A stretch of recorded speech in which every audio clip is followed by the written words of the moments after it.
Un testament, c'est ce qu'on appelle juridiquement un acte unilatéral, puisque c'est une personne ce n'est pas un contrat, c'est un acte unilatéral.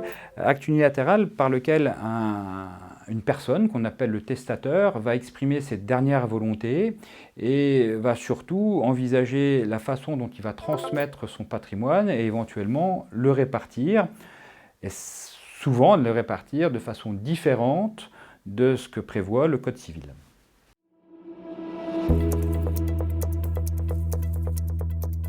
Alors il en existe plusieurs. Je vais me focaliser sur les deux principaux, qui sont le testament holographe et le testament authentique. Le testament holographe, c'est le testament qui est rédigé par le testateur lui-même. Pour qu'il soit valable, il faut qu'il soit nécessairement, alors je dis nécessairement, je mettrai un petit bémol, mais il faut normalement qu'il soit nécessairement écrit, daté et signé de la main du testateur. Donc écrit,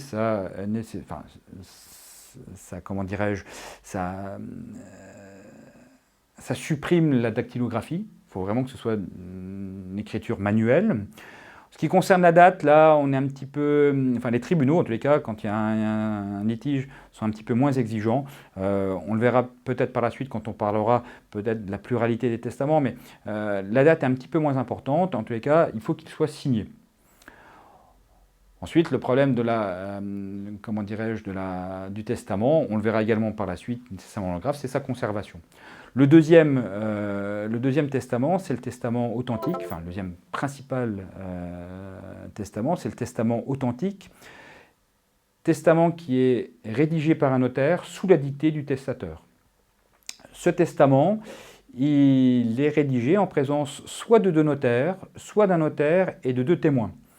Alors, le deuxième notaire ou les deux témoins eh bien, sont là pour vérifier à la fois que ce qu'a rédigé le notaire rédacteur correspond bien à la volonté du testateur, et ils sont là également pour vérifier en fait la capacité du testateur. Vérifier qu'il l'a fait dans un état de lucidité,